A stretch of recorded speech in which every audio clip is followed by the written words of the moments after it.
Shalom sahabatku.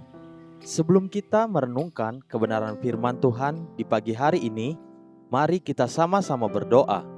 Bapa Surgawi, kami mengucap syukur buat pagi hari ini. Kami berterima kasih buat kebaikan Tuhan di dalam kehidupan setiap kami. Pagi hari ini, kami ingin kembali mendengar dan belajar tentang kebenaran firman-Mu. Biar kebenaran firman-Mu yang terus menuntun kami sepanjang hari ini. Amin.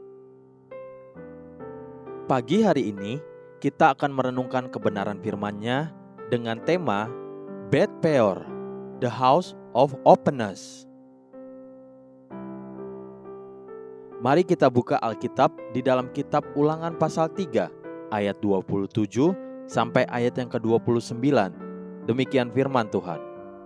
Naiklah ke puncak gunung Pisgah dan layangkanlah pandangmu ke barat, ke utara, ke selatan, dan ke timur. Dan lihatlah baik-baik, sebab sungai Yordan ini tidak akan kau seberangi. Dan berilah perintah kepada Yosua, kuatkan dan teguhkanlah hatinya, sebab dialah yang akan menyeberang di depan bangsa ini, dan dialah yang akan memimpin mereka, sampai mereka memiliki negeri yang akan kau lihat itu. Demikianlah kita tinggal di lembah di tentangan Beth Peor. Di suatu lembah yang bernama Beth Peor, atau yang artinya sebuah rumah yang terbuka, Beth Peor, yang terletak di sebelah timur sungai Yordan, Musa menerima ketetapan Tuhan bahwa dirinya tidak akan diizinkan menyeberang ke tanah perjanjian. Lalu Musa tinggal di Beth Peor, di rumah yang terbuka. Semua kita sudah mengerti akan kesalahan sederhana yang dikerjakan oleh Musa. Musa, karena stres dalam beberapa tekanan berat yang dia alami, maka dia melakukan satu kesalahan kecil namun bodoh, yaitu memukul batu. Padahal Tuhan telah memerintahkan dia untuk hanya sekedar berkata-kata kepada batu tersebut. Akibatnya, Musa tidak diizinkan Tuhan untuk boleh masuk ke tanah perjanjian. Di rumah yang terbuka itulah, di lembah Beth Peor, Musa harus berhenti, dan hal ini menjadi pelajaran penting bagi setiap kita, anak-anak Tuhan pagi ini. Sebab seperti dikatakan di Ibrani pasal 4 ayat 13 demikian, dan tidak ada suatu makhluk pun yang tersembunyi di hadapannya, sebab segala sesuatu telanjang dan terbuka di depan mata Dia, yang kepadanya kita harus memberikan pertanggungan jawab. Seringkali penyesalan datang terlambat. Ketika keputusan Tuhan sudah turun, keadaan sudah hancur, nasi sudah menjadi bubur. Pada saat itulah manusia mulai menyesal.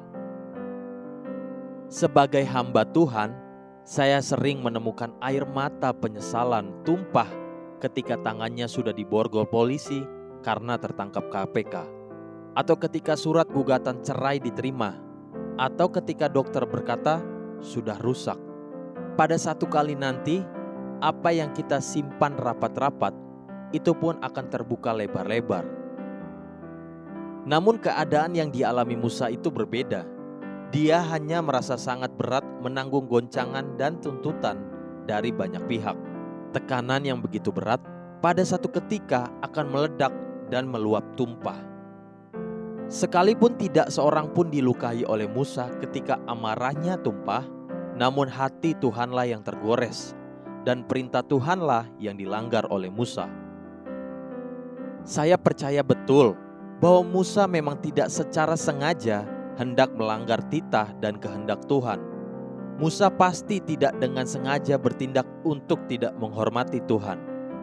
Jadi saya percaya Musa pasti tidak seperti apa yang Bilangan 20 ayat 12 katakan. Tetapi Tuhan berfirman kepada Musa dan Harun, karena kamu tidak percaya kepadaku dan tidak menghormati kekudusanku di depan mata orang Israel, itulah sebabnya kamu tidak akan membawa jemaah ini masuk ke negeri yang akan kuberikan kepada mereka.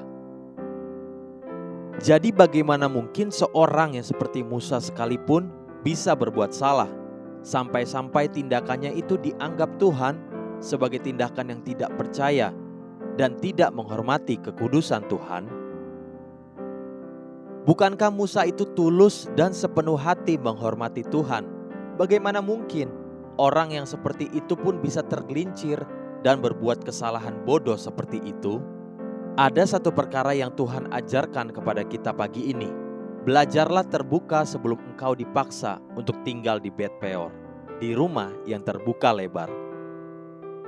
Itulah pentingnya fungsi sebuah fellowship dan persekutuan.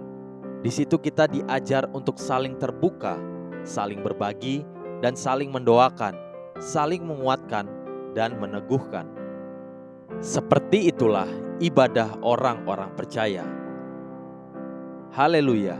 Sahabatku, mari kita sama-sama berdoa. Terima kasih Bapa Surgawi, aku bersyukur untuk firman-Mu hari ini. Aku mau terus masuk ke dalam persekutuan manis dengan-Mu dan saudara-saudaraku. Amin. Jesus loves you and so do I.